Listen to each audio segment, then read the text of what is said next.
Now for this hour, we start with U.S. Illinois Governor J.B. Pritzker has demanded nearly $9 billion in tariff refunds from U.S. President Donald Trump after the U.S. Supreme Court ruled his tariffs were illegal.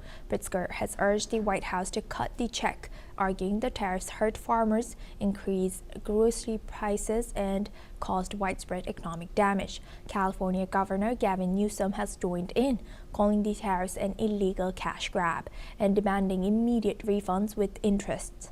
While the tariffs raised over $130 billion, it remains unclear who will receive compensation. Treasury Secretary Scott Bessent has casted doubt on direct payouts, and Justice Kavanaugh has warned that the government still needs to figure out how to return the funds. Now, we are welcoming Dr. Asta Chada. She's Associate Professor of International Relations, joins us live from Kyoto, Japan. Thank you very much, Dr. Chada, for joining us again. Good to have you. Thank you. Now, looking at this, as there's a lot of uncertainties over here regarding Trump's legality on this issue, and he has, on top of that, he has added 10% more. However, of course, Democrats have seen this as a chance, right? How do you think this will unfold between Democrats and Republicans? Okay, so we need to kind of bifurcate this issue into three different aspects of what happened as a result of this ruling.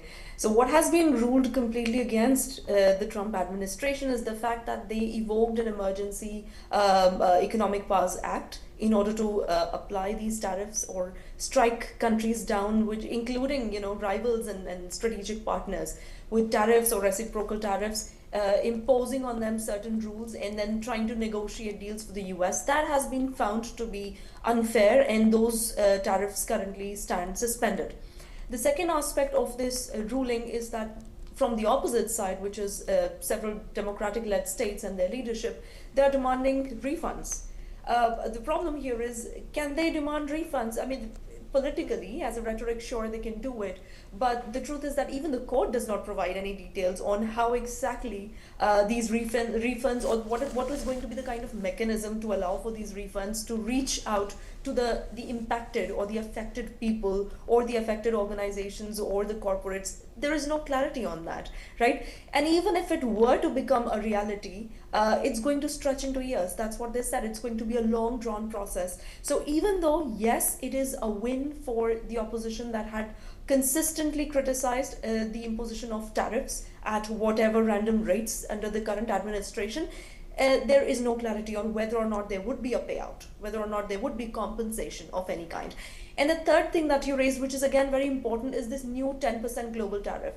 Now, we must understand that the new 10% global tariff has been raised under a very different section, a very different law.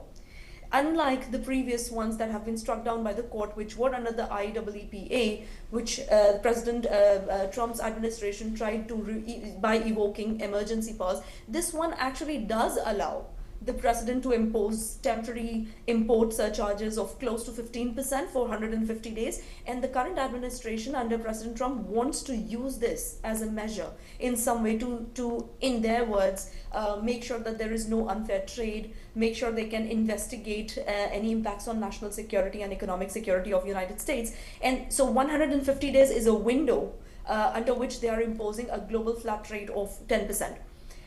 That brings us to the question, are they valid? Well, the 10% are valid within that 150 days window. Does that mean something good for the countries? Because now they don't have to pay an 18% or a 20% or a 50% tariff. I mean, on paper, yes. But overall, on the global supply chain, it still maintains some kind of uncertainty, because let's not forget, we are talking about 150 days. We are talking about potential investigations that the US government is going to do to check unfair trade practices from their perspective, which means that there still remains a lot of volatility in the system. Yes, we will be eyeing that. Thank you very much, Dr. Chada, for that analysis. Please stay with us as we stay on this.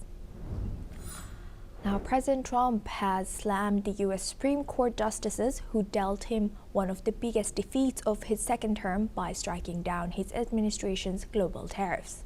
Describing the ruling as deeply disappointing, Trump has accused the justices of lacking the courage to do the right thing and called them absolutely ashamed.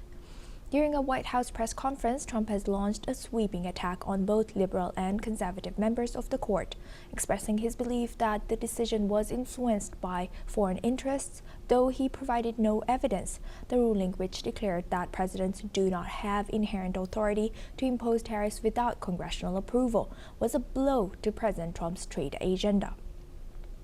Despite the setback, he has vowed to continue imposing tariffs through other methods. Trump even questioned his own Supreme Court appointees, Justices Neil Gorsuch and Amy Coney Barrett, calling their votes an embarrassment and taking aim at their families. His fiery comments underscores his deep dissatisfaction with the decision and the court's independence. Let's listen into what the U.S. president has shared. Well, thank you very much for being here. The Supreme Court's ruling on tariffs is deeply disappointing, and I'm ashamed of certain members of the court, absolutely ashamed, for not having the courage to do what's right for our country. I'd like to thank and congratulate Justices Thomas, Alito, and Kavanaugh for their strength and wisdom and love of our country. Foreign countries that have been ripping us off for years are ecstatic. They're so happy. And they're dancing in the streets, but they won't be dancing for long. That I can assure you. Now we welcome back Dr. Asta Chada. She's joining us live from Japan. Thank you very much, Dr. Chada, for staying with us. Now, yesterday when I first heard this news, right, I was like, oh my God, what is he going to do? Maybe he'll roll back some tariffs. He's going to change his stance, but I was proven wrong. What was your initial take? And, also given that tariffs were a central pillar of Trump's economic and political identity, how would this decision reshape his messaging and strategy moving forward, if it can, or do you think that he would?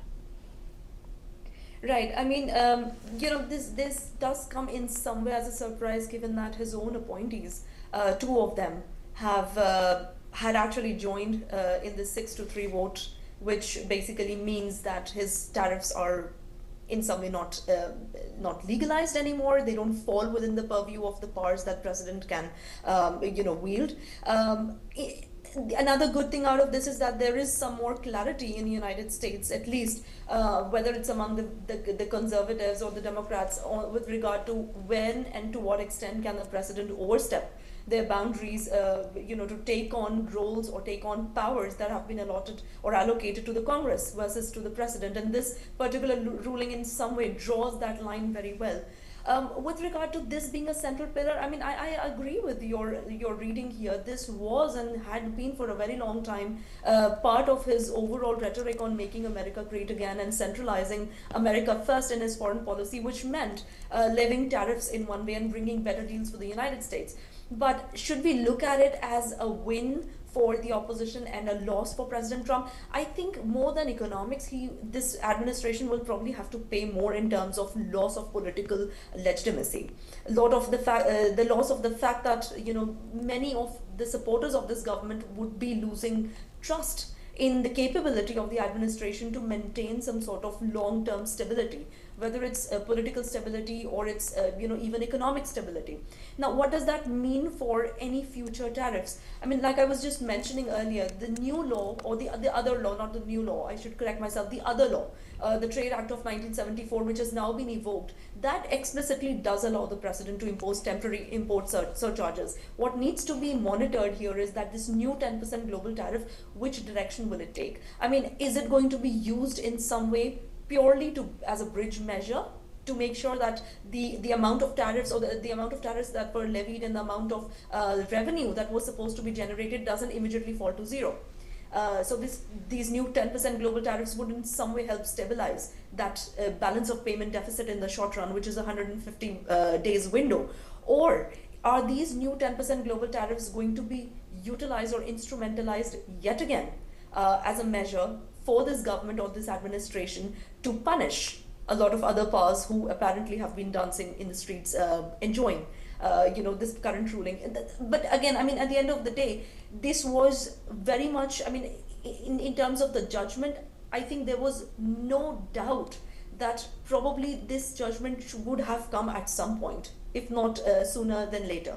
Because clearly the way US had been using or instrumentalizing this whole tariff war seemed not just destabilizing internally for United States, but also for the global supply chains. It was a very, very bad news. And the fact that now this ruling has come about, it in a way does assure US trading partners, at least I wouldn't say allies or rivals, I would just say trading partners, with the fact that US institutions are still strong, they still can make decisions, and this whole administration is not in a way, empowered enough to overtake all of these institutions.